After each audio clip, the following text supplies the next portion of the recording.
And are you refreshed? Yes. Good. Now what? Hello. Thank you, Abraham. I wasn't expecting this. So I'm an artist, and I understood a lot of the rapper because I've had to manifest things, and I've been very good at manifesting things throughout my entire life. Your words just give me a vocabulary to talk about the things I've been doing naturally for most of my life. It's not that hard to manifest. I know how to do it. I do it very well. That's not my problem. One of the issues that I wanted to ask about, though, is, and I have some confusion about this because I understand living in the moment and being in the moment and finding joy in this moment. I get that. I so get that. And I just get that. That's the answer, right? Okay, so if that's the answer... Next. Yeah, that is the answer. I got it. So if that's the answer, then why is it at 49 years of age, I am still trying to escape from experiences I've had from my past? I get and I believe, and you're so right, that being joyful today and being present today is the answer. And yet what I've experienced in my own life is that I had painful experiences, traumatic experiences from my childhood. And what my life seems to keep happening to me is that I'll have to recreate the traumatic experience so that the initial pain from the initial experience, which I wasn't able to process at the time because I wasn't conscious enough or whatever. It's all right. And now it needs to come to the surface. And to the extent that I've been able to do that, and I've been working on this for a long time, to release the energy from these past traumatic experiences. So now that I have to live through it once, now I've got to live through it again. Well, there's a flawed premise in that, and some people believe that, and some are teaching that you have to go back and deal with it and get to the bottom of it. And we say there's no bottom, because when you focus upon it again, you activate what it was again and you bring it forward. So it's like practicing the vibration each time it happens. And you're wanting to say, but I'm not going there deliberately, it's coming up. And the reason it's coming up is because there's still some active vibration about it that still has enough momentum that certain things in your now environment trigger it. If you're really looking around in the world and watching television or reading or even going to movies, there may be something that happens that triggers that vibration within you that reactivates it again. And that's okay. You don't need to go live in a cave and withdraw from life in order to prevent that. But that is why it's happening. There are some vibrations that are still active that become activated by different things that you focus upon. But we're going to give you something here that dovetails into what we've been talking about already here today, that will really give you some release and relief from that. It can free you from that. And it's such a simple equation that it will surprise you. But we want to begin by saying that, or by asking, we want to ask all of you, are there topics in your life, we know there are, but we want you to focus upon them just briefly for a moment, where whenever they come up, it's just plain unsatisfying to you when they come up. Some subjects that you are just dissatisfied about. When Esther thinks about Jerry making his transition to the non-physical, she's just dissatisfied about that. She sugarcoats it as much as she can, and she listens to us talk about all the benefit of it. But the fact of it is, she walks the loop with more satisfaction with Jerry than she walks the loop without Jerry. There is some dissatisfaction that just happens. And so one of the things that you have to do is you have to acknowledge when your moments are moments of satisfaction and when your moments are moments of dissatisfaction. And when there is a moment of dissatisfaction, you got to change the subject. You got to change the subject to a subject that is satisfying. Because you can't take a dissatisfying experience and turn it into a satisfying experience. You just got to change the subject. And if you change the subject enough, it won't be active within you anymore, so it won't come up. May I? Yes, before you argue for your limitation, and it's all right. It's all right. We just want you to settle into that just for a moment, because we're not going to demand that you admit this, but it is helpful when you come to the awareness that in every moment I can be satisfied or dissatisfied. On every subject, I can't be satisfied rather than dissatisfied, because some subjects, like children going to bed hungry, is just an unsatisfying thought. I just cannot focus upon that thought and feel satisfaction.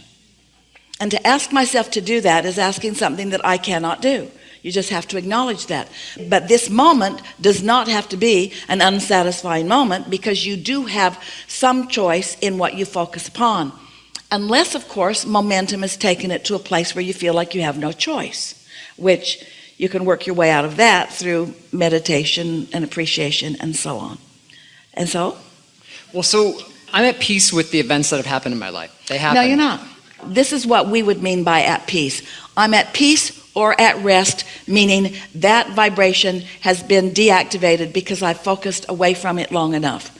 If it keeps coming up, you are not at peace or at rest. You've got an active vibration. It's all right. It's all right.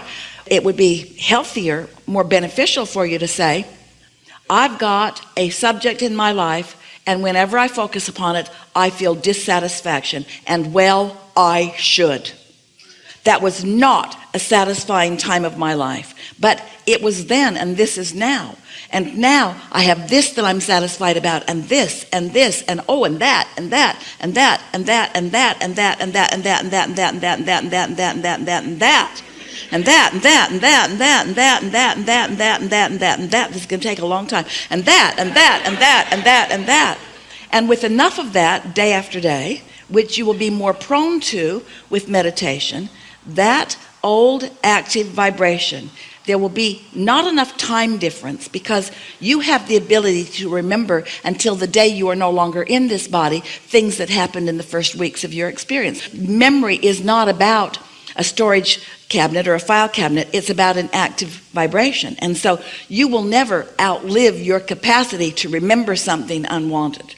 But you can tune yourself to a vibrational frequency where it just doesn't come up, because your practiced vibration is different. Hard to argue with the law. Esther has a friend who sent her the words, I fought the law and the law won. But it's also not a good idea to argue with your life experience. In other words, because you believe what you believe because of the experience that you've had. Well, the problem for me is that the life experiences I've had they're deep. It's in the grooves, right? It's in the cracks, it's in the crevices. I love the saying that Abraham has is, choose a thought that feels good to you when you think it. I love that. That's great. So you just kind of think, well, if I just choose happy thoughts, I'll be happy. But the problem with some of the experiences I've had is that they've made me attuned. I'm not saying made me want, but they made me attuned to something I don't want. Like, it'd be easy if I just knew all the things that would make me happy. But the problem with that is that I tend to go towards things that make me unhappy, thinking they will make me happy. You don't need to know all of the things, just one thing. You know what I'm saying? Like, but but my mechanism inside is kind of we think we know what you're getting screwed. at. What you're getting at is a little screwy. There's a flawed premise there. Let us tell you what you're getting at and why. Because of the nature of your being and your work and the way your mind works, there's a certain benefit in pathos. Knowing what you don't want helps you to know more clearly what you do want. And so part of you is keeping it active, because out of it comes some poignant things that people are relating to in their now experience, and there's an advantage to you and to them in some of that. Consider that the contrast in all things, such as without silence, there couldn't be an appreciation of sound. Without darkness, there couldn't be an appreciation of light. But let's even be more clear. Without silence, you wouldn't know what sound was. Without darkness, you wouldn't know what light is. In other words, it takes both ends of that spectrum in order to focus you into an experience. And so unwanted and wanted go very well together in terms of focusing. But now, as you acknowledge the way this really works, that in unwanted there is wanted, and in wanted there is momentum, and in that momentum now there's a sharper awareness of wanted or unwanted. You just can't get around the fact that you came for joyous experience and that you didn't mean to feel bad. That in this satisfaction there must be some dissatisfaction, but the extremes do not have to be so great. And what happens with a lot of people, especially if they are in an environment that they can't control for a good part of their early life, is that they live unwanted and it causes them to want, but then they can't have what they want because they're still living unwanted, which causes them to want more, but they still don't think they can have it because they're still living unwanted. And so there's this feeling of entrapment because my circumstances won't let me be free enough to have what I want. But now the trap that you're feeling, because the circumstances are no longer there. Now the circumstances are just the circumstances of memory or the circumstances of vibration. And now you do have control. You always did, you just didn't know it. But that control doesn't come easy because the patterns of thought are still there. And that's a good thing, because each time you trip on or stumble across another pattern of that thought, now knowing what you now know, you recognize it. Only now you're doing what a lot of people do. Esther put this in her pocket just for you. Now you're doing what a lot of people are doing. You are recognizing the unwanted and beating up on yourself for being there. In other words, that's why we like step 5 so much, where you're going along and you spoke so accurately. Abraham, I'm living a really good life and I'm a deliberate creator and I can get what I want and I don't have a problem with that. And I'm tuned in, tapped in, turned on much of the time. Every bit of that true. But every now and again, I go back into a strong step 1 moment, and then what happens is you beat up on yourself for having that step 1 moment because it feels like that practiced not being in control. Well, we want to announce to you and to everybody, you're not ever going to control law of attraction. Law of attraction is always going to have its way with you. So if you've got an active vibration, law of attraction is going to make it more and more and more and more and more. Until you finally just come to the place where you say, hey, I lived some stuff that was crap. It was just not right. It was just not right on any level. And we want you to announce to the universe, I will never feel satisfaction when I think about that. That was an unsatisfying experience, and that is not something that I wanted, and that produced this desire, which I like. But that is unsatisfying. That is unsatisfying. I didn't want to live it. I shouldn't have lived it. I don't want to live it again. And there's nothing wrong with me for being able to discern wanted and unwanted. And that's unwanted. That's unwanted. But now I have choice now. And my choices will get easier and easier and easier as I choose more that is satisfying and more that is satisfying and more that is satisfying.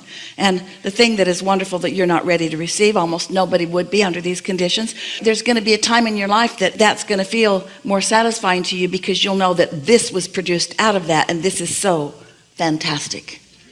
This was produced out of that, and this is so fantastic. So much of who I am was produced out of this, and this is so fantastic. But don't try to go back to the specifics of it and cover up an empty gas gauge with a happy face sticker, because when you're out of gas, you're out of gas, and that's all right. That's all right. And later, you can go fill up your tank. Yeah. Helpful? Did we really get there for you? Yes. Thank you. Really good. Really good.